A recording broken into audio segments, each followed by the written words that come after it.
On a sweltering July afternoon in the quiet town of Nekoosa, Wisconsin, the air was still, as Officer Daniels responded to a distress call that would soon haunt him.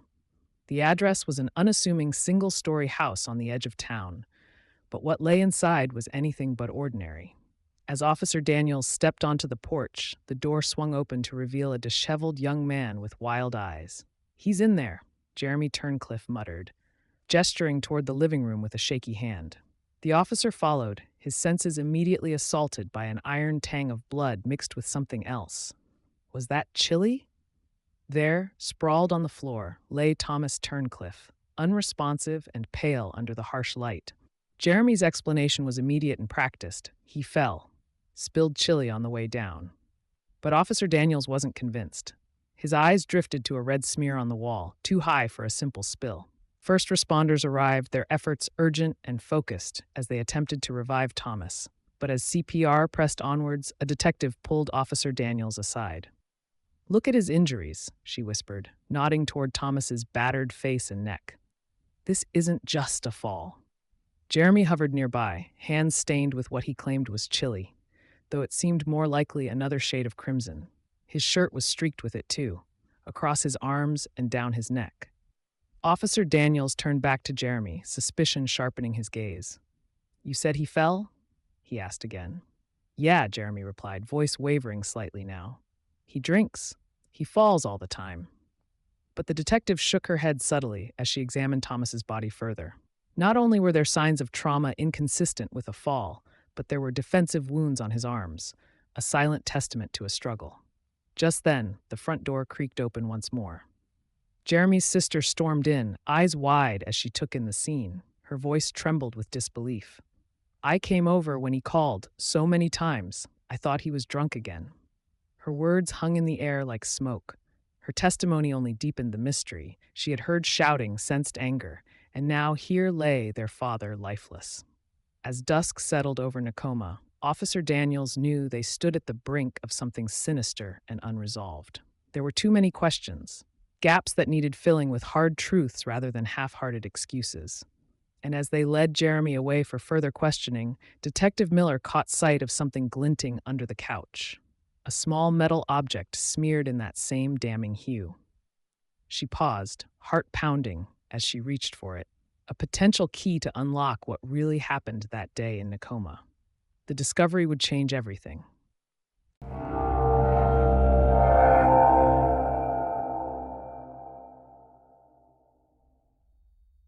Detective Miller's hand trembled as she reached beneath the couch, retrieving the small metal object. It was a bloody wrench. Her heart pounded. This was no mere accident. The wrench was heavy in her hands, its weight a damning testament to violence. Officer Daniels watched, his face a mask of disbelief. "Jeremy, care to explain this?" he asked, his voice steady but laced with urgency. Jeremy Turncliffe stared at the wrench, his eyes wide but speechless. He opened his mouth as if to protest but hesitated. The room seemed to close in around him, the air thick with suspicion and the unspoken accusation that lay between them. "It was an accident," Jeremy finally stammered, his voice barely above a whisper. "I told you he fell. He must have hit it on the way down." Detective Miller exchanged a glance with Officer Daniels. Both knew this wasn't the truth. The wrench was too deliberate, its presence too incriminating to be mere coincidence. As they escorted Jeremy out, his sister lingered behind, her eyes locked on the stained walls and the lifeless body of their father. Her mind raced back to their last conversation, a heated exchange over finances and old grudges. She had thought it was just another family argument, nothing more. The whispers of neighbors filtered through the open window, a low hum of speculation and judgment. Nekoosa was a small town. Secrets were hard to keep. Back at the station, Detective Miller and Officer Daniels pored over Jeremy's story one more time. Each retelling seemed rehearsed, yet filled with glaring inconsistencies. How could chili splatter so high up the wall? Why did Jeremy have scratches on his arms that he claimed were from a cat? A forensic team arrived at the house to gather more evidence, while Jeremy sat in an interrogation room, head bowed and hands cuffed.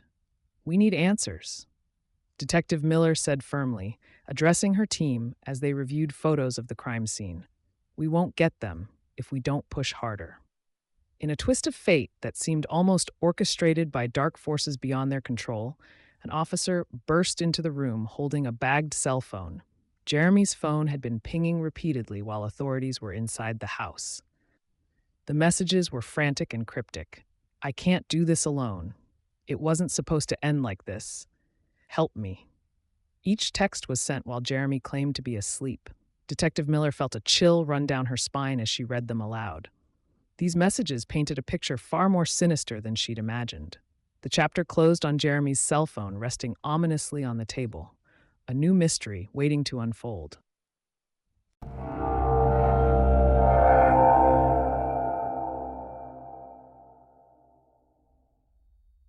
Detective Miller's eyes remained fixed on Jeremy's phone, the texts replaying in her mind like a chilling mantra. "Help me." She felt the weight of its implications as she sat across from Jeremy, who now seemed smaller under the harsh interrogation lights. "Tell us about these messages, Jeremy," she pressed.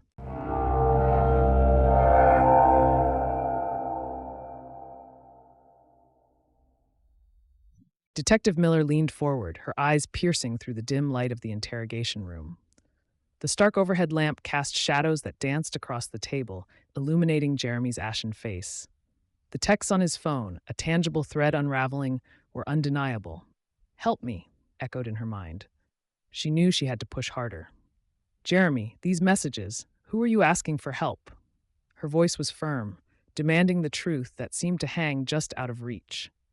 Jeremy shifted uncomfortably in his seat, his gaze darting to the floor. "I don't remember," he murmured, but Detective Miller was relentless. "You remember," she insisted, leaning in closer. "Something happened that day, something more than an argument over finances." The air in the room thickened with tension as Jeremy's silence stretched on, each second charged with unspoken secrets.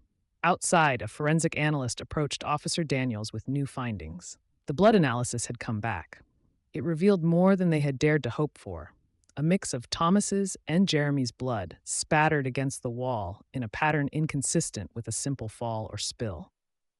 "This isn't chili," the analyst remarked dryly, pointing to the red marks under a microscope. The revelation was damning. It painted a picture of violence rather than accident. Back in the interrogation room, Detective Miller laid out the evidence before Jeremy, her voice steady as she detailed the inconsistencies. "The blood pattern analysis suggests a struggle, Jeremy. It's not just your father's blood on that wall, it's yours too." Jeremy's eyes widened, his facade cracking under the weight of forensic truths. "I didn't mean to," he started, his voice trailing off into a whisper. Detective Miller seized upon the admission, pressing further. "What didn't you mean to do? Did it get out of hand? Did you ask for help because you couldn't stop it?" A flicker of emotion passed over Jeremy's face, something like regret mingled with fear. But he remained silent, resolute. As they left him to ponder his choices in solitude, Detective Miller and Officer Daniels reconvened outside the room. The evidence was mounting against Jeremy, yet there were still gaps that needed filling. If he didn't act alone, Daniels speculated quietly, then who else was involved? And why did he call for help? Miller nodded thoughtfully. "There's someone else, or something, we're missing." Her mind raced back to the wrench discovered at the scene, a possible accomplice or an unforeseen twist. Suddenly, an officer burst into their conversation with urgency etched across his face. "We just found something else. Prints on the wrench that aren't Jeremy's." The revelation hung in the air like a storm cloud ready to break. It was proof that someone else might be involved, a new suspect or conspirator lurking in the shadows. Detective Miller felt a renewed sense of urgency. The clock was ticking faster now. They needed to uncover this new player's identity before more lives were shattered by secrets and lies. The chapter closed with this realization, a race against time and truth as Detective Miller prepared for what might be the final confrontation.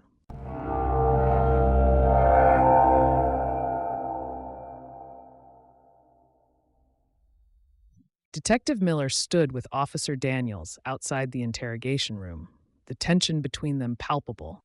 The discovery of additional fingerprints on the wrench had shifted the investigation's trajectory, hinting at a deeper conspiracy that had remained hidden beneath layers of deceit. We need to find out whose fingerprints those are, Daniels asserted, his voice tinged with urgency. This isn't just about Jeremy anymore. Miller nodded, her mind racing through the possibilities. The texts Jeremy had sent, frantic calls for help, suggested someone else was involved, someone who might have coerced or manipulated him into this violent act. Inside the room, Jeremy sat alone, his face a mask of confusion and fear. The walls around him seemed to close in as he replayed the events of that fateful day.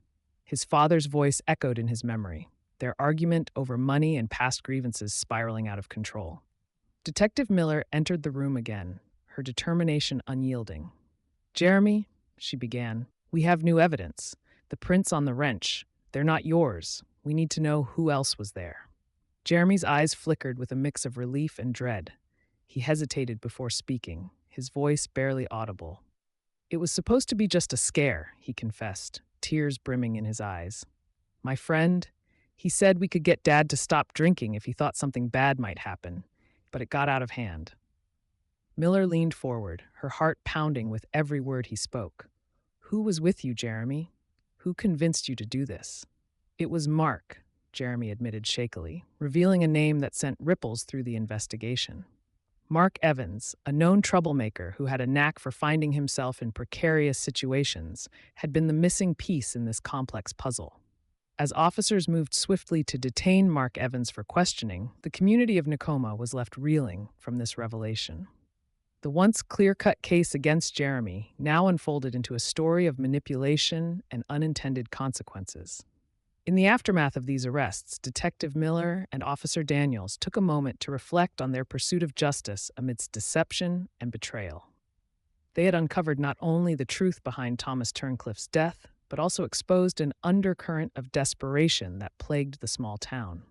With Jeremy and Mark both in custody, Nekoosa could finally begin to heal from the wounds inflicted by this tragedy.